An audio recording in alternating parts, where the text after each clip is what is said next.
I am in Madrid, Spain. Right behind me is San Ginés restaurant, which is the most famous churros and chocolate restaurant probably anywhere in the world. They make all kinds of churros, some small to gordo, the fat ones, and they're pretty good actually. So anyway, today we are going to be talking about, while I'm in Spain, building out a personal network. Why is that significant? Because one of my assets as a professional is to have a very strong personal network. However, here in Spain, I know nobody. So that's what we're going to talk about. If you had to start again today and build your network, well, how would you go about it? I'm going to go that way because I see the sun is blinding. How would you go about building your own personal network? Now, just a little bit of a disclaimer. Depending on where you are, how you go about it will change. Different localities are easier and harder to build a network. It's a kind of a side effect that's a challenge depending on where you live or an asset. So for a random example, I'm from New York. You have everybody in New York, but everybody in New York is really busy, so it's hard to make contacts with them. However, they're all there for your connection if you can manage to make that connection. As opposed to, let's say, a country like Israel. I work in tech, and Israel is the tech hub, pretty much the third tech hub of the world, and you can make connections with anyone easily there. So let's just talk about here. We're in Spain. How would you go about building a network here? Now, why is this significant? Well, if you're watching this and you don't feel your network is sufficient for where you want it to be, well, this is about as difficult as it can be in this example. So if you could do it here, you could do it anywhere. And that was kind of a New York joke there from Frank Sinatra line. But the point is you can build a network anywhere you are. Now, let's start with, how do you first go about meeting people? Okay, where do you find these people to meet to build out your network? Number one, you go to events for your sector or your industry. So I work in tech. I would look up, are there any meetups tonight? Literally tonight. If you're in a big city, there's almost a meetup every night. Is there a conference going on that I could find a way to attend? By the way, at most conferences, if you get friendly with the organizers of those conferences, you could probably get free tickets to them. Seriously, so those prices you see that they advertise, not everyone's paying that. Just a heads up there. So if you want to, I'm going to go that way actually, it's more interesting. If you want to go to any conference, most of the time you can find your way into it for little or no money if you know how to get in. Now that you're there, who do you actually try to meet? Most people go to conferences and meet random people, and that doesn't usually work. It can work, but it's luck. Most of the time, the people they meet are of limited value at a professional level. I'm not talking about the people, but the connection is of limited value. So now what can you do to ensure high-value connections? Wow, hold on a second. Police are coming behind me.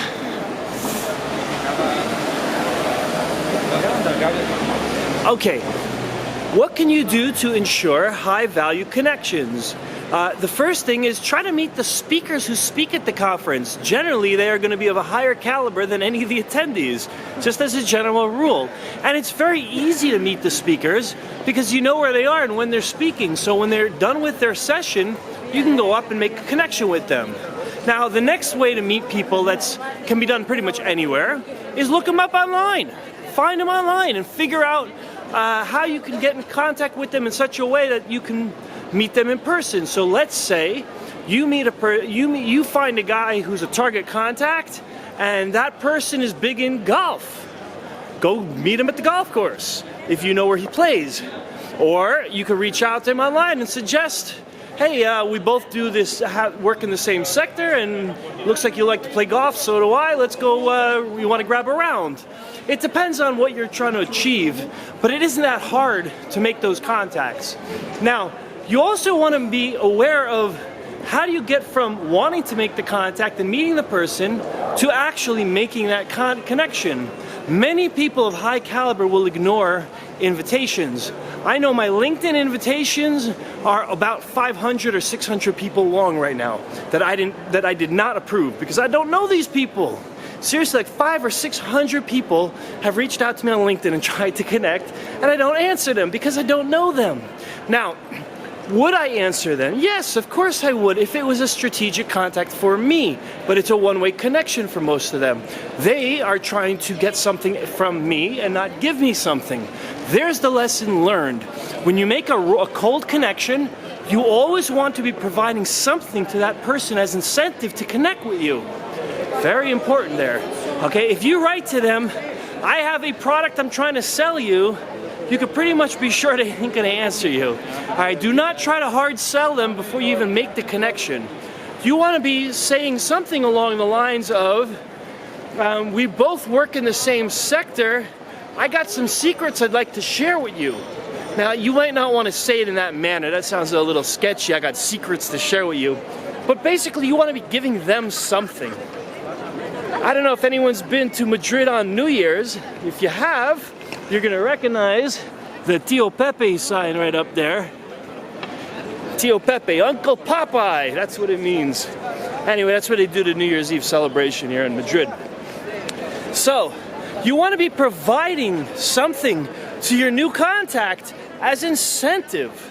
So if you work in tech like I do, I could be offering them some kind of assistance in what they do. I saw that you're online, you tweeted that you're having some trouble scaling some technology. I think I know the solution. I'm happy to consult with you, no charge. That might be a little bit borderline salesy, but it could work. You know, it could work. What would they have to lose if they're struggling and you're watching, and they know that you're watching their struggles on Twitter? It's not a bad thing. So the next thing after you connect with them is you want to try to secure the connection. So in order to secure the connection, what do you got to do? You have to make sure there's an ongoing dialogue between the two people, meaning you and the other person. If you don't have an ongoing dialogue, that connection is of limited value. Now, I've had some really strong connections that peter out over time. I love when people do that in my videos. I've had some strong connections that peter out over time. It's reality of what it is. We're all busy, and different people have different schedules. Sometimes the more prominent the person is who you're connecting with, the more likely it's not going to last that opportunity. So you kind of want to capitalize on it as quickly as you can and secure the connection. I have become friends with some very powerful people, like friends, buddy, never did any business with them, just became friends because they're cool people. And I tried to get to know them initially for professional gain, and it turns out I kind of like hanging out with them. It's just what happens, you know, and then nothing professional comes out and you just gain a friend, and that's also good. Now, here I am in Spain, beautiful Madrid, Spain. Who am I gonna meet? I'm not gonna pick a random person right here and network with them. A lot of networking events are pretty much that. A bunch of people get together and just start talking to each other and making connections.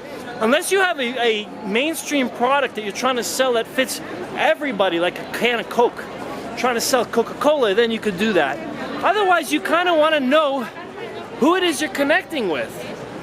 You don't want to just make random connections because you're wasting your own time and you're not going to have a powerful network that way. Part of having a powerful network is being well connected to people who matter and not just connecting to people you don't know, like a lot of people do on LinkedIn. Just as a rule of thumb, if you see someone's profile on LinkedIn and it has the word Lion in the name, Lion stands for LinkedIn Open Networking, Open Networker, I pretty much ignore their connections. I treat them like they have no value because that lion is an indicator that they accept all friend connections. You don't want that. You want people who do what I do and have 600 people waiting to connect. That's who you want to connect with. The lions, the LinkedIn Open Networkers, there's no value in connecting to that. There actually is a little bit of a value though, because what happens with those people is they end up building up connections that are like 30,000 people or something, and then they can push a button and send a message to all of them. So I shouldn't say there's no value. There's definitely value, but that's not a good network. That's not a proper way to network. That is a way to build a mailing list, and a very good way to build a mailing list, not a good way to network. So here I am in the absolute glorious Madrid. I don't know anybody. If I wanted to meet someone, I could meet them right now by going online, figuring out who's in Madrid, who fits my professional profile and would be a strategic contact for me. Reach out to them, provide them with some reason they'd want to connect with me, not just, hi, I want to connect. Hi, you know, give them something. I'm here in Madrid, I'm here for a short time, but hey, you know, maybe I could help you with XYZ problem. And you better know what those problems are. You got to research this stuff.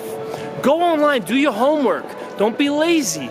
Look up each person you want to connect with and figure out if they have personal interests that match yours. Figure out if their professional situations is something where you can assist in. Okay, that's the best. When you can solve someone's problem, that's the easiest way to connect to them. Also, shared interest could be philanthropic. That happens a lot of times with high-profile people.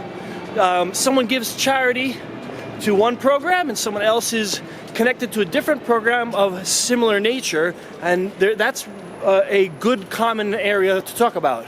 Oh, I saw you gave to this program, I give to this program. That opens the doors. That does open doors pretty easily. All right, so you want to do your homework, know what the person is in need of. That's the best thing. If you solve someone's needs, you can get in contact and build a strong connection very quickly and easily. Wow, that was a hill I just walked up. Oh, I'm a little out of breath. Oh my God, Madrid changes. Every 3 blocks you walk, it looks totally different. Like, this is so classic architecture. Back there was modern. Oh man, it's pretty neat. And now I'm about to hit a very beautiful backdrop. I think this is Gran Via, which means the Great Road or the Great Pathway, because it's supposed to be like the 5th Avenue of Madrid, or the Champs-Élysées, like in Paris, the equivalent here. I honestly don't think it kind of matches a little bit. I think it's a little bit smaller, but it's pretty beautiful regardless. Anyway, that's all I got for power networking. Or not power networking, building your power network, starting anew. If you don't have a network right now that you feel like is an asset to you, that you feel is good to have around and helpful to you professionally, then start building one. It's one of the most important things. In fact, in my career, a lot of the people I've hired came out of my network. A lot of the people who donate to causes I care about came out of my network. A lot of people I know who can solve my problems come straight out of my network. It is so important to have a lot of people who you believe are an asset in your network, and that changes everything. So if you don't have a network today, start building one. If you do, hopefully the tips in here will help you expand it and increase the value of it. Anyway, that's all I got. Please share this video, whether you think I'm right or wrong, whether you think I don't know what I'm talking about or do. Please share this. Maybe someone else will appreciate it, if not you. Please don't thumbs down it though. Alright, give a thumbs up, subscribe, see you in the next video. I gratefully thank you for your time. I know you don't get that time back. Whatever you spend watching my videos is invested in learning from me, and I appreciate that very much. See you in the next video from Madrid, Spain, signing off.